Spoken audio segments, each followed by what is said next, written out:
Thereafter, Pilgrim gave the Tang monk a look, indicating to his master to return the salutation. Tripitaka, therefore, left his seat and, holding the jade goblet, also toasted the queen. The other civil and military officials all knelt to thank the imperial favor before they took the other seats on both sides according to their ranks. The music stopped and they began to drink and eat. As Eight Rules was bent on satisfying his stomach, he had little regard for consequence.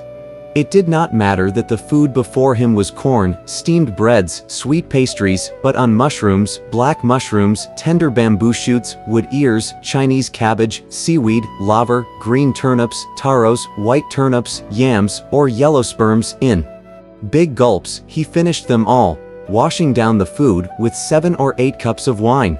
"Bring us more food," he hollered. "Bring some big steins. After we drink a few more steins, each of us will attend to our business." "Such a fine feast, and you don't want to enjoy some more?" asked Sha Monk. "What sort of business do you want to attend to?" With a laugh, our idiot said.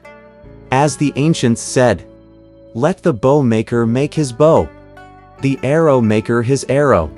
At this time, those of us who want to take a wife may take a wife, and those of us who want to marry a husband may marry a husband. Those who want to acquire scriptures need to be on their way to acquire scriptures. We can't let the coveted cup delay our affairs. Let's have our rescript certified quickly. As the saying goes, if the general does not dismount, every man will go his own way.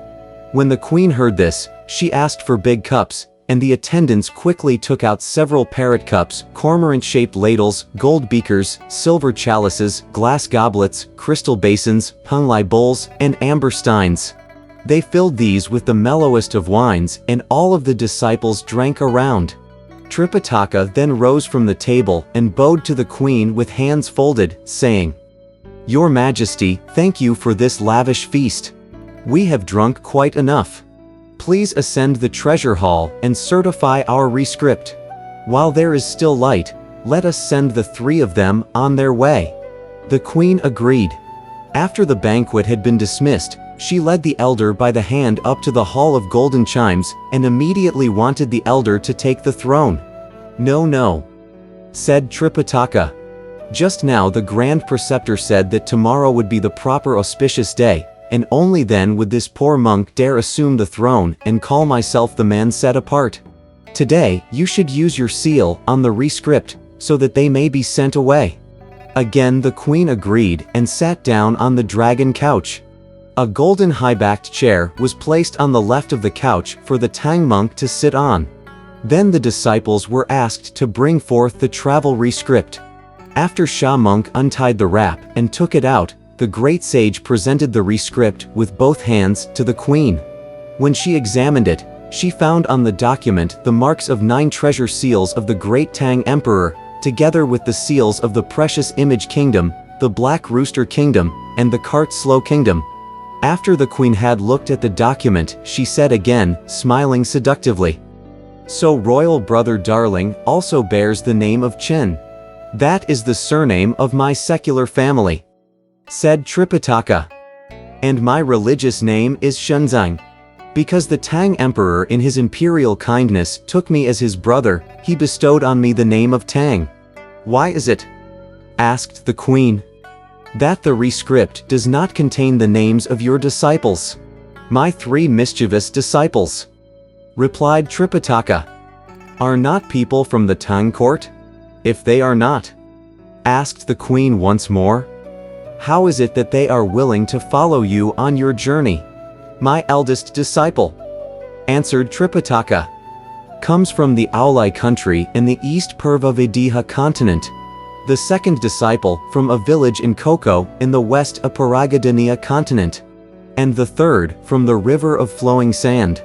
All 3 of them had transgressed the decrees of heaven. The Bodhisattva Guanxin, however, liberated them from their sufferings, as a result of which they were willing to make submission and hold fast the good. So that their merits might atone for their sins, they resolved to accompany me and protect me on my journey to the western heaven to acquire scriptures. Since they became my disciples when I was already on my way, their names therefore had not been recorded on the rescript. Let me add them on for you, all right? Asked the queen. Tripitaka replied, Your Majesty may do as you please. The queen asked at once for brush and ink. After the ink had been rubbed out and the brush nicely soaked in it, she wrote at the end of the rescript declaration the names of Sun Wukong, Zhu Wunen, and Sha Wujing. Then she took out her imperial seal with which she neatly stamped the rescript before she signed her own name. The document was passed down again to the great sage Sun, who gave it to Sha Monk to put into the wrap. Picking up a tray of small pieces of gold and silver, the queen left the dragon couch to hand it to Pilgrim, saying, Take this, the three of you, as travel money, and may you reach the western heaven at an early date. When you return after you have acquired the scriptures, we shall have greater rewards for you. Pilgrim said, We are those who have left the family, and we cannot accept gold or silver. There will be places on our way where we may beg for our living. When the queen saw that he refused, she took out 10 bales of silk brocade and said to Pilgrim, Since you are rushing away, there's no time for measurement or sewing. Take this and have some clothes made on the way to protect you from the cold. Those who have left the family, said Pilgrim, are not permitted to wear silk brocade. We have cloth garments to cover our bodies. When the queen saw that he refused again, she gave this order. Take 3 pints of imperial rice, and you can use it for a meal on the road. When 8 Rules heard the word meal, he at once accepted it and put the rice in the wrap. Brother, said Pilgrim, the luggage is getting heavier. You have the strength to pull it. You wouldn't know, chuckled 8 Rules. But what's good about rice is that it's a product for daily consumption. One meal will finish it off. They all pressed their palms together to thank the queen. Tripitaka said, Let your Majesty take the trouble to accompany this poor monk, who will send them off outside the capital. Let me give them a few instructions so that they may leave for the west. I will return and then I can enjoy forever with your Majesty riches and glory. Only without such burdens or cares can we enter into conjugal bliss. The queen, of course, did not know that this was a trick, and she asked at once for the imperial cortege. Leaning her fragrant shoulder on Tripitaka, she ascended the phoenix carriage with him and proceeded to the west of the capital. At that time, all the people in the capital lined the streets with containers filled with clean water and urns with the finest incense.